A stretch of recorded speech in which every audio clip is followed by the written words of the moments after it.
ನಮಸ್ತೆ ವೀಕ್ಷಕರೇ, ಇವತ್ತಿನ ದಿನ ನಾವು ಇಲ್ಲಿ ಭಾರತೀಯ ಏಲಕ್ಕಿ ಸಂಶೋಧನಾ ಸಂಸ್ಥೆಯಲ್ಲಿದ್ದೀವಿ. ಸೊ ಇವತ್ತು ನಾನು ನಿಮ್ಮೆಲ್ರಿಗೂ ಏಲಕ್ಕಿ ಕೃಷಿ ಬಗ್ಗೆ ಸಂಪೂರ್ಣ ಮಾಹಿತಿಯನ್ನು ಕೊಡುವ ನಿಟ್ಟಿನಲ್ಲಿ ಇವತ್ತೊಂದು ಈ ಕೇಂದ್ರಕ್ಕೆ ನಾನು ಭೇಟಿ ನೀಡಿದ್ದೀನಿ. ಸೊ ಏಲಕ್ಕಿ ಕೃಷಿಯ ಬಗ್ಗೆ ಡಾಕ್ಟರ್ ಹರ್ಷ ಸರ್, ಹಿರಿಯ ವಿಜ್ಞಾನಿಗಳು, ಸಾಂಬಾರು ಮಂಡಳಿ, ಇವರಿಂದ ಸಂಪೂರ್ಣ ಮಾಹಿತಿಯನ್ನು ಪಡೆಯೋಣ. ಒಂದು ವಿಚಾರ ನೀವು ಗಮನಿಸಬೇಕಾಗಿರುವಂಥದ್ದು ಏನಂತಂದರೆ, ಏಲಕ್ಕಿ ಅಂತಂದರೆ ಮೊದಲಿಂದನೂ ಮಲೆನಾಡಿನ ಬೆಳೆ ಅನ್ನುವಂಥದ್ದು ಭಾಳ ಪ್ರಸಿದ್ಧವಾದಂಥ ವಿಚಾರ. ಕೇರಳ ಮೊದಲನೇ ಸ್ಥಾನದಲ್ಲಿದ್ದರೆ, ತಮಿಳುನಾಡು ಎರಡನೇ ಸ್ಥಾನ, ಕರ್ನಾಟಕ ಮೂರನೇ ಸ್ಥಾನ. ಇದನ್ನು ಸೋಲ್ ಕ್ರಾಪ್ ಅಥವಾ ಪ್ಯೂರ್ ಕ್ರಾಪ್ ಆಗಿ ಬೆಳೀತಾ ಇದ್ದಂಥದ್ದು ಕೇವಲ ಕೆಲವು ಪ್ರದೇಶದಲ್ಲಿ. ಮತ್ತು ಏಲಕ್ಕಿನ ಸಾಂಬಾರು ಪದಾರ್ಥಗಳ ರಾಣಿ ಅಂತ ಕೂಡ ಕರೀತಾರೆ.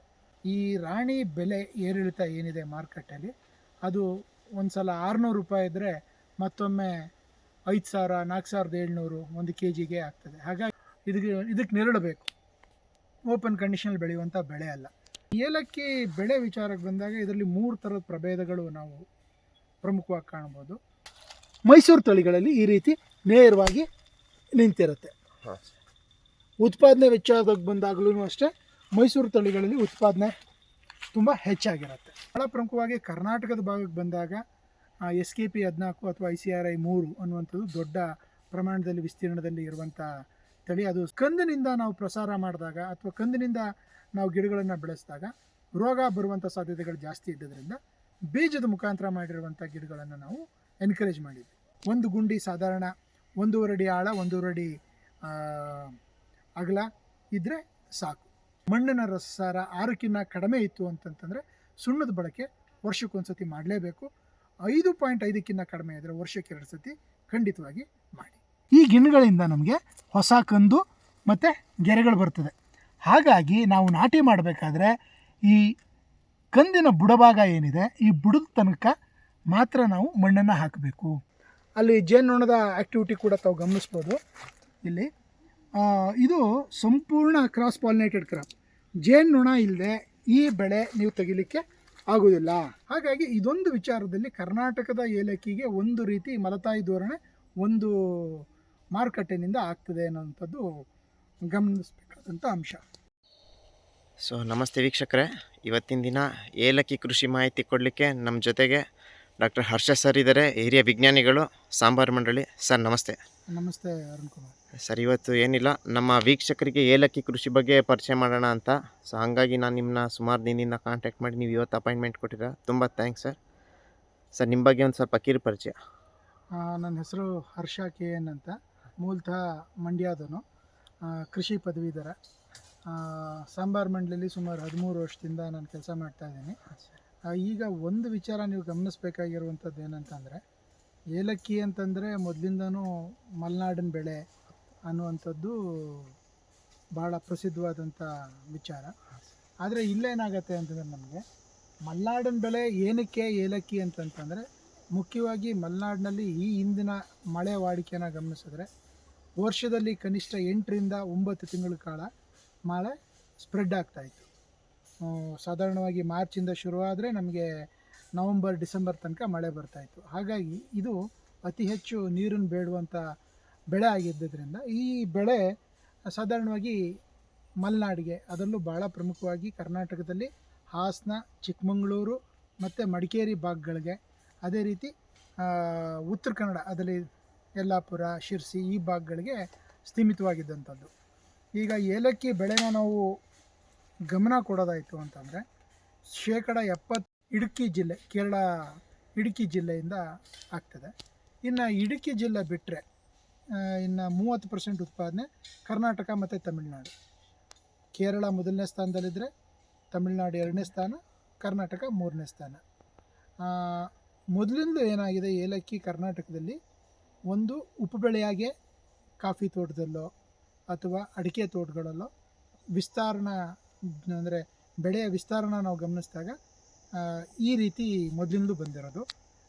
ಇದನ್ನು ಸೋಲ್ ಕ್ರಾಪ್ ಅಥವಾ ಪ್ಯೂರ್ ಕ್ರಾಪ್ ಆಗಿ ಬೆಳೀತಾ ಇದ್ದಂಥದ್ದು ಕೇವಲ ಕೆಲವು ಪ್ರದೇಶದಲ್ಲಿ. ಅದರಲ್ಲಿ ಭಾಳ ಪ್ರಮುಖವಾಗಿ ಬಿಸ್ಲೆಘಾಟ್ ಏರಿಯಾ ಏನಿದೆಯಲ್ಲ, ಹತ್ತಿಹಳ್ಳಿ, ಹೊಂಗಡಳ್ಳ, ಒಣಗೂರು ಈ ಭಾಗಗಳಲ್ಲಿ ಮಾತ್ರ ಇದನ್ನು ಪ್ಯೂರ್ ಕ್ರಾಪ್ ಆಗಿ ಬೆಳೀತಾ ಇದ್ದಂಥದ್ದು. ಇನ್ನು ಮಿಕ್ಕಿದ್ರೆ ಆಸಕ್ತಿ ಇರುವಂಥ ರೈತರುಗಳು ಇದನ್ನು ತುಂಬ ಇಂಟೆನ್ಸಿವ್ ಆಗಿ ಮಾಡ್ತೀವಿ ಅಂತನ್ನುವಂಥವ್ರು ಇದನ್ನು ಪ್ಯೂರ್ ಕ್ರಾಪ್ ಆಗಿ ಮ್ಯಾನೇಜ್ ಮಾಡ್ತಾಯಿದ್ದಾರೆ. ಇದಿಷ್ಟು ಏಲಕ್ಕಿ ಬೆಳೆ ವಿಚಾರಕ್ಕೆ ಬಂದಾಗ ಸಂಕ್ಷಿಪ್ತವಾಗಿ ಇದರ. ಮತ್ತು ಏಲಕ್ಕಿನ ಸಾಂಬಾರು ಪದಾರ್ಥಗಳ ರಾಣಿ ಅಂತ ಕೂಡ ಕರೀತಾರೆ. ಒಂದು ವಿಚಾರ ಇಲ್ಲಿ ನಾವು ಗಮನಿಸಬೇಕಾಗಿರುವಂಥದ್ದು ಏನಂತಂದರೆ, ಈ ರಾಣಿ ಬೆಲೆ ಏರಿಳಿತ ಏನಿದೆ ಮಾರ್ಕೆಟಲ್ಲಿ, ಅದು ಒಂದು ಸಲ 600 ರೂಪಾಯಿ ಇದ್ದರೆ ಮತ್ತೊಮ್ಮೆ 5,000 4,700 ಒಂದು ಕೆ ಜಿಗೆ ಆಗ್ತದೆ. ಹಾಗಾಗಿ ಮಾರುಕಟ್ಟೆಯಲ್ಲಿ ಧಾರಣೆ ಏನಿದೆ ಅದು ಭಾಳ ವ್ಯತ್ಯಾಸ ಆಗ್ತಾ ಇರ್ತದೆ. ಇದೊಂದು ಭಾಳ ಪ್ರಮುಖವಾದ ವಿಚಾರ. ಇತ್ತೀಚೆಗೆ ಈ ಬೆಳೆಯಲ್ಲಿ ಆಗ್ತಾ ಇರುವಂಥ ಮಾರುಕಟ್ಟೆ ಏರಿಳಿತಗಳನ್ನ ಗಮನಿಸಿ, ಕೆಲವೊಮ್ಮೆ ಬಂದಿರುವಂಥ ಬಂಪರ್ ಬೆಲೆನೂ ಗಮನಿಸಿ, ಬಯಲುಸೀಮೆ ಜನ ಕೂಡ ಏಲಕ್ಕಿ ಬೆಳೀಲಿಕ್ಕೆ ಮುಂದೆ ಬಂದರು. ಅದರಲ್ಲೂ ಪ್ರಮುಖವಾಗಿ ನಾವು ಹೇಳುವಂಥದ್ದು, ಇದಕ್ಕೆ ನೆರಳಬೇಕು, ಓಪನ್ ಕಂಡೀಷನಲ್ಲಿ ಬೆಳೆಯುವಂಥ ಬೆಳೆ ಅಲ್ಲ. ಹಾಗಾಗಿ ಬಯಲುಸೀಮೆನಲ್ಲಿ ಯಾರ ಹತ್ರ ಅಡಿಕೆ ತೋಟ ಇದೆ, ಯಾರ ಹತ್ರ ತೆಂಗಿನ ತೋಟ ಇದೆ, ಮತ್ತು ನೀರಿನ ಸೌಲಭ್ಯ ಚೆನ್ನಾಗಿದೆ, ಅಂಥ ಕಡೆ ನಾವು ಏಲಕ್ಕಿಯನ್ನು ಒಂದು ಮಿಶ್ರ ಬೆಳೆಯಾಗೋ ಅಥವಾ ಉಪ ಬೆಳೆಯಾಗೋ ತೊಗೊಳೋದಕ್ಕೆ ಎಲ್ಲ ರೀತಿಯ ಅವಕಾಶ ಖಂಡಿತವಾಗಿದೆ. ಈ ಏಲಕ್ಕಿ ಬೆಳೆ ವಿಚಾರಕ್ಕೆ ಬಂದಾಗ ಇದರಲ್ಲಿ 3 ಥರದ ಪ್ರಭೇದಗಳು ನಾವು ಪ್ರಮುಖವಾಗಿ ಕಾಣ್ಬೋದು. ಒಂದು ಮೈಸೂರು ತಳಿ ಅಂತ, ಹೇಳಲಿಕ್ಕೆ ಹೆಸರು ಮೈಸೂರು, ಆದರೆ ಅದನ್ನು ಹೆಚ್ಚಾಗಿ ಬೆಳೆಯುವಂಥದ್ದು ಕೇರಳ ಭಾಗಗಳಲ್ಲಿ. ಅಲ್ಲೇನಾಗುತ್ತೆ, ಗಿಡಗಳು ತುಂಬ ದೊಡ್ಡ ಗಾತ್ರದಲ್ಲಿ ಬೆಳೆಯುತ್ತೆ. ಈ ನೆಲದ ಮೇಲೆ ಕಾಣ್ತಾ ಇರುವಂಥ ಗರಿಗಳೇನಿದಾವಲ್ಲ, ಇದು ನೆಲದ ಮೇಲೆ ಹರಡ್ಕೊಂಡಂಗೆ ಬರ್ತಂಥದ್ದು ಮಲಬಾರ್ ತಳಿ ಲಕ್ಷಣಗಳಾಯಿತು ಅಂತಂದರೆ, ನಮಗೆ ಮೈಸೂರು ತಳಿಗಳಲ್ಲಿ ಈ ರೀತಿ ನೇರವಾಗಿ ನಿಂತಿರುತ್ತೆ. ಉತ್ಪಾದನೆ ವೆಚ್ಚದಾಗ ಬಂದಾಗಲೂ ಅಷ್ಟೇ ಮೈಸೂರು ತಳಿಗಳಲ್ಲಿ ಉತ್ಪಾದನೆ ತುಂಬ ಹೆಚ್ಚಾಗಿರುತ್ತೆ. ಅದೇ ರೀತಿ ಎರಡನೇದು ಮಲಬಾರ್ ತಳಿ, ಹೆಸರಿಗೆ ಮಲಬಾರು, ಆದರೆ ಅದರ ಬಹುಪಾಲು ಬೆಳೆ ವಿಸ್ತೀರ್ಣ ಇರೋದಲ್ಲ ಕರ್ನಾಟಕ ಭಾಗದಲ್ಲಿ. ಅದರಲ್ಲಿ ಪ್ರಮುಖವಾಗಿ ನಾವು ನೋಡಬೇಕಾಗಿರುವಂಥದ್ದು ಈ ರೀತಿ ನೆಲದ ಮೇಲೆ ಹರಡ್ಕೊಂಡಂತೆ ಬರುವಂಥ ಗರಿಗಳು, ಅದರ ಒಂದು ಮುಖ್ಯವಾದಂಥ ಲಕ್ಷಣ. ಆಮೇಲೆ ಮೂರನೇದು ಒಳುಕ ಅಂದ್ಬಿಟ್ಟು, ಈ ಮಲಬಾರ್ ಮತ್ತು ಮೈಸೂರು ಇವೆರಡರ ನ್ಯಾಚುರಲ್ ಹೈಬ್ರಿಡೇಷನಿಂದ ಬಂದಿರುವಂಥದ್ದು ಒಳುಕ. ಉದಾಹರಣೆಗೆ ಈಗ ಭಾಳ ಪಾಪ್ಯುಲರ್ ಆಗಿರುವಂಥ ನಲ್ಯಾಣಿ ಅನ್ನುವಂಥ, ನಲ್ಯಾಣಿ ಗ್ರೀನ್ ಗೋಲ್ಡ್ ಅನ್ನುವಂಥ ತಳಿ, ಇವೆರಡೂ ನ್ಯಾಚುರಲ್ ಹೈಬ್ರಿಡೇಷನಿಂದ ಆಗಿರುವಂಥದ್ದು ಅಂತ ನಾವು ಗಮನಿಸ್ಬೋದು. ಇದಿಷ್ಟು ಈ ಬೆಳೆ ಪ್ರಭೇದಗಳ ಬಗ್ಗೆ ಆಯಿತು ಅಂತಂತಂದರೆ, ಇದಿಷ್ಟು ವಿಚಾರಗಳು ಭಾಳ ಪ್ರಮುಖವಾಗ್ತದೆ. ಇದಾದ ನಂತರ ಭಾಳ ಪ್ರಮುಖವಾಗಿ ಯಾವ ಸಂಶೋಧನಾ ಸಂಸ್ಥೆಗಳು ಇದ್ರ ಮೇಲೆ ಕೆಲಸ ಮಾಡ್ತಾಯಿದೆ ಅನ್ನೋ ವಿಚಾರಕ್ಕೆ ಬಂದಾಗ, ಭಾರತ ಸರ್ಕಾರದ ಗೆಜೆಟ್ ಪ್ರಕಾರ ಸಾಂಬಾರು ಮಂಡಳಿಗೆ ರಿಸರ್ಚ್ ಮಾಡಲಿಕ್ಕೆ ಸ್ಮಾಲ್ ಕಾರ್ಡಮಮ್ ಮತ್ತು ಲಾರ್ಜ್ ಕಾರ್ಡಮಮ್ ಇವೆರಡಕ್ಕೂ ಕೂಡ ಪರ್ಮಿಷನ್ ಇದೆ. ಇದನ್ನು ಬಿಟ್ಟರೆ ಭಾರತೀಯ ಏಲಕ್ಕಿ ಸಂಶೋಧನಾ ಸಂಸ್ಥೆ ಅಂತ ನಮ್ಮದೊಂದು ಏನಿದೆ, ಇದನ್ನು ಬಿಟ್ಟರೆ ICAR ಕಂಟ್ರೋಲ್ನಲ್ಲಿ ಬರುವಂಥ Indian institute of Spice research Calicut, ಅವ್ರದ್ದೇ ಆದಂಥ ಒಂದು ರೀಜನಲ್ ರಿಸರ್ಚ್ ಸ್ಟೇಷನ್ನು ಅಪ್ಪಂಗಳದಲ್ಲಿದೆ, ಮಡಿಕೇರಿ ಹತ್ರ. ಅವರು ಕೂಡ ಇದರ ಮೇಲೆ ಕೆಲಸ ಮಾಡ್ತಾ ಇದ್ದಾರೆ. ಇದನ್ನು ಬಿಟ್ಟು ಯೂನಿವರ್ಸಿಟಿಗಳು, ಅಗ್ರಿಕಲ್ಚರ್ ಯೂನಿವರ್ಸಿಟಿಗಳು ಕೂಡ ಈ ವಿಚಾರವಾಗಿ ಸಣ್ಣ ಪ್ರಮಾಣದ ಕಾರ್ಯವನ್ನು ನಿರ್ವಹಿಸ್ತಾ ಇದ್ವು. ಭಾಳ ಹಿಂದೆ ಮೊದಲು ಬೆಂಗಳೂರು ಕೃಷಿ ವಿಶ್ವವಿದ್ಯಾನಿಲಯದ ಅಡಿಯಲ್ಲಿದ್ದಂಥ ಈ ಮೂಡಿಗೆರೆ ಕ್ಯಾಂಪಸ್ನಲ್ಲಿ ಕೂಡ ಇದ್ರ ಬಗ್ಗೆ ಸಂಶೋಧನೆ ಆಗ್ತಾಯಿದೆ. ಅದನ್ನು ಬಿಟ್ಟರೆ ಕೇರಳ ಕೃಷಿ ವಿಶ್ವವಿದ್ಯಾನಿಲಯದ ಕೆಳಗೆ ಬರುವಂಥ ಒಂದು ರೀಜನಲ್ ಸಂಸ್ಥೆ ಪಂಪಾಡುಂಪರ ಅಂತಿದೆ, ಅಲ್ಲಿ ಕೆಲಸ ಆಗ್ತದೆ. ಒಟ್ಟಾರೆ ತಳಿಗಳ ವಿಚಾರಕ್ಕೆ ಬಂದಾಗ IISR ಸಂಸ್ಥೆ ರಿಲೀಸ್ ಮಾಡಿರುವಂಥ ತಳಿಗಳು, ಮತ್ತು ಸಾಂಬಾರು ಮಂಡಳಿ ರಿಲೀಸ್ ಮಾಡಿರುವಂಥ ತಳಿಗಳು, ಮತ್ತು ನಲ್ಯಾಣಿ ಗ್ರೀನ್ ಗೋಲ್ಡ್ ಅನ್ನುವಂಥ ರೈತ ಕಂಡಿಡಿದಂಥ ಅಥವಾ ಗುರುತು ಮಾಡಿದಂಥ ತಳಿ ಮಾರುಕಟ್ಟೆನಲ್ಲಿ ದೊಡ್ಡ ಪ್ರಮಾಣದಲ್ಲಿ ವಿಸ್ತೀರ್ಣನ ಆಕ್ರಮಿಸ್ಕೊಂಡಿದೆ. ಭಾಳ ಪ್ರಮುಖವಾಗಿ ಕರ್ನಾಟಕದ ಭಾಗಕ್ಕೆ ಬಂದಾಗ SKP 14 ಅಥವಾ ICRI 3 ಅನ್ನುವಂಥದ್ದು ದೊಡ್ಡ ಪ್ರಮಾಣದಲ್ಲಿ ವಿಸ್ತೀರ್ಣದಲ್ಲಿ ಇರುವಂಥ ತಳಿ. ಅದು ಸ್ಪೈಸಸ್ ಬೋರ್ಡ್ ಕಡೆಯಿಂದ, ಇಂಡಿಯನ್ ಕಾರ್ಡಮಮ್ ರಿಸರ್ಚ್ ಇನ್ಸ್ಟಿಟ್ಯೂಟ್ ಅಂದರೆ ನಮ್ಮ ಸಂಸ್ಥೆಯಿಂದ ಹೊರಗಡೆ ಬಂದಿರುವಂಥ ತಳಿ.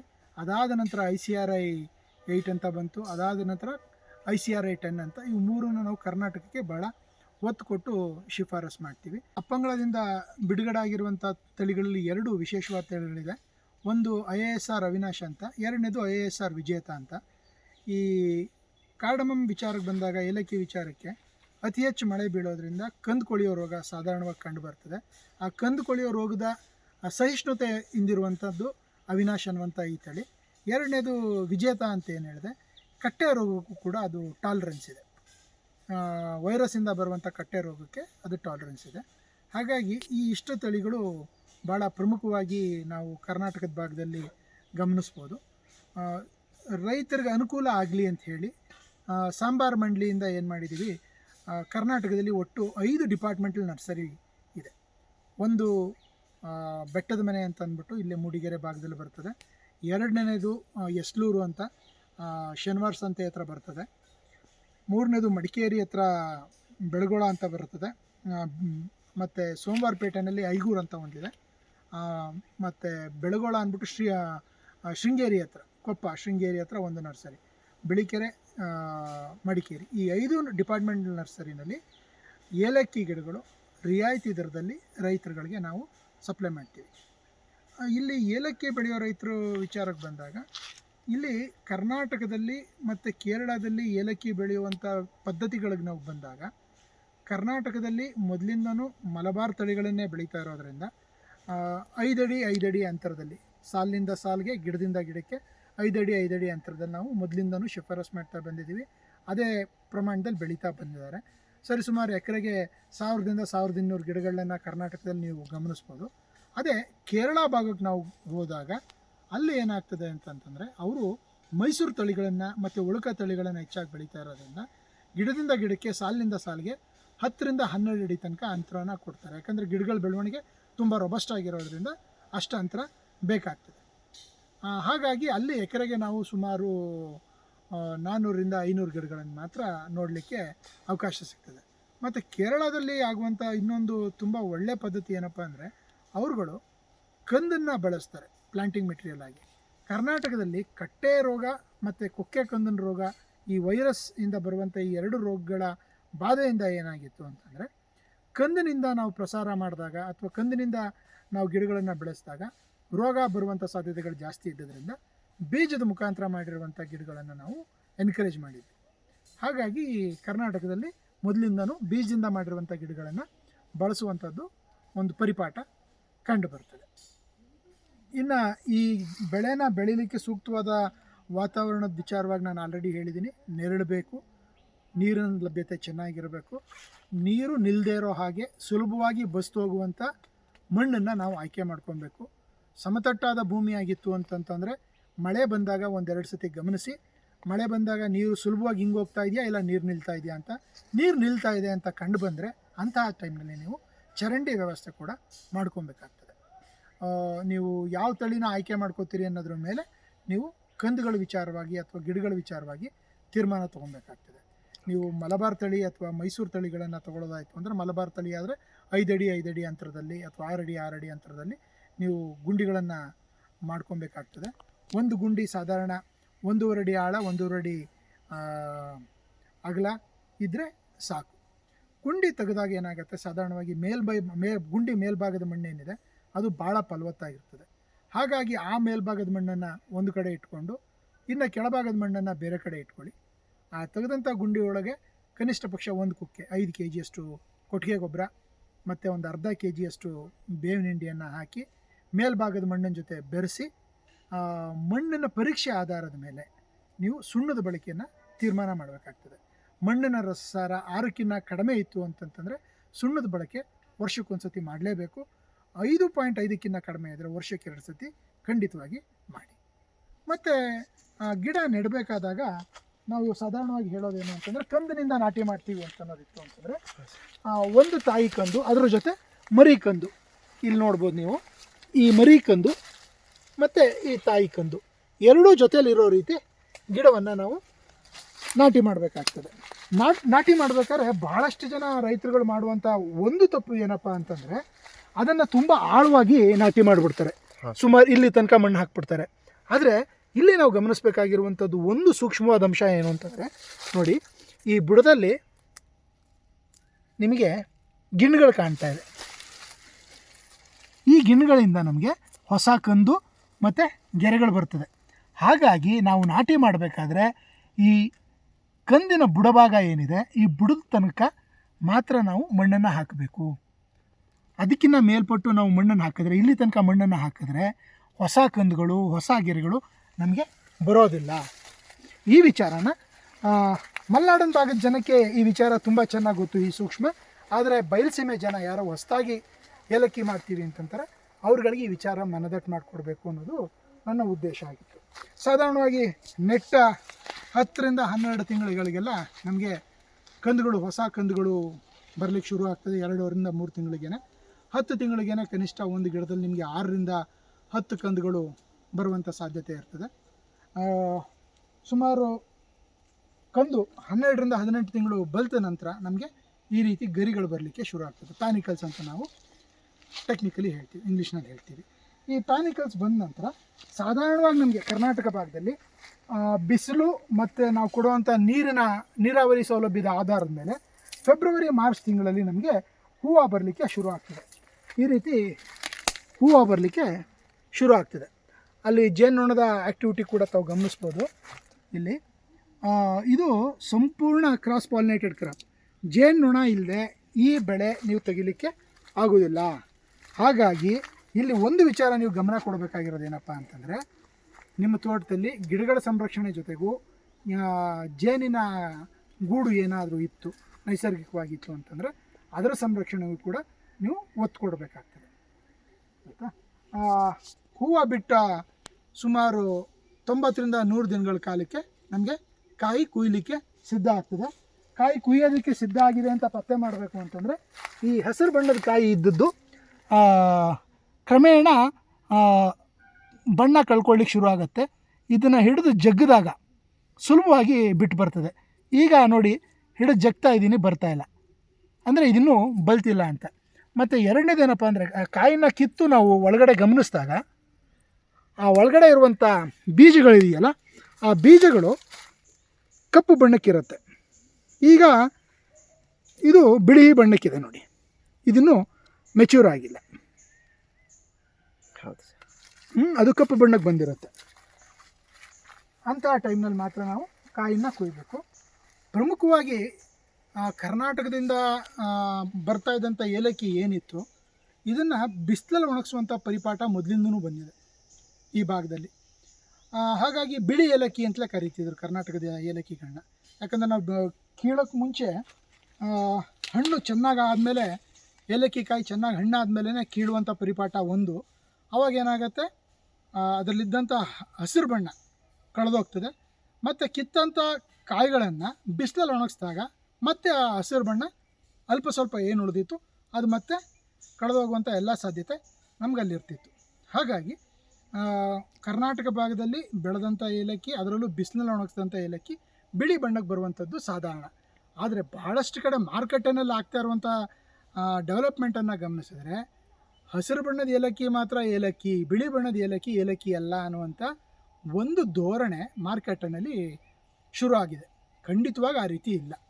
ಈ ಬಿಳಿ ಬಣ್ಣದ ಏಲಕ್ಕಿ ತಾವೇನು ಗಮನಿಸ್ತಾ ಇದ್ದೀರಿ, ಅದು ಸಂಪೂರ್ಣ ಬಲ್ತಿರುವಂಥ ಏಲಕ್ಕಿ. ಬಿಸಿಲಿನಲ್ಲಿ ಒಣಗಿಸಿದಾಗ ಅದರ ಬಣ್ಣ ಕಳ್ಕೊಂಡಿರೋದ್ರಿಂದ ಬಿಳಿ ಬಣ್ಣ ಬಂದಿದೆ. ಆಯಿತಾ? ಹಾಗಾಗಿ ಅದು ಕೂಡ ಏಲಕ್ಕಿನೇ, ಇದು ಕೂಡ ಏಲಕ್ಕಿನೇ. ಇನ್ನು ಹಸಿರು ಬಣ್ಣನೇ ಬೇಕು ಅಂತಂದರೆ ಏನು ಮಾಡಬೇಕು ಅಂದರೆ, ಕಾಯಿ ದೂರ ಆಗಿದ್ದಾಗ, ಫಿಸಿಯಲಾಜಿಕಲ್ ಮೆಚುರಿಟಿ ಅಂತ ಹೇಳ್ತೀವಿ, ತಿಳಿ ಹಸಿರು ಬಣ್ಣಕ್ಕೆ ಬಂದಾಗಲೇ ಅದನ್ನು ಕಾಯಿನ ಕುಯ್ದು ಡ್ರೈಯರ್ನಲ್ಲಿ ಒಣಗಿಸಿ ಪಾಲಿಷ್ ಮಾಡಿದಾಗ ಬಿಸಿಲಿನ ಶಾಖಕ್ಕೆ ಬರದೇ ಇರೋದ್ರಿಂದ ನಮಗೆ ಹಸಿರು ಬಣ್ಣ ಅದೇ ರೀತಿ ಉಳಿಯುತ್ತೆ. ಹಾಗಾಗಿ ಇದೊಂದು ವಿಚಾರದಲ್ಲಿ ಕರ್ನಾಟಕದ ಏಲಕ್ಕಿಗೆ ಒಂದು ರೀತಿ ಮಲತಾಯಿ ಧೋರಣೆ ಒಂದು ಮಾರುಕಟ್ಟೆನಿಂದ ಆಗ್ತದೆ ಅನ್ನೋಂಥದ್ದು ಗಮನಿಸಬೇಕಾದಂಥ ಅಂಶ. ಹಾಗಾಗಿ ಯಾರು ಏಲಕ್ಕಿ ಬೆಳಿತೀನಿ ಅಂತ ನೀವು ಆಲೋಚನೆ ಮಾಡ್ತೀರಿ, ಅವರು ಒಂದು ಡ್ರೈಯರ್ ಕೂಡ ಪ್ರಾವಿಷನ್ ಮಾಡ್ಕೊಳ್ಬೇಕು ಅನ್ನುವಂಥದ್ದು ಥಾಟ್ ತಮ್ಮಲ್ಲಿರಬೇಕು. ಆ ಒಂದು ಆಲೋಚನೆ ನಿಮ್ಮಲ್ಲಿರಬೇಕು.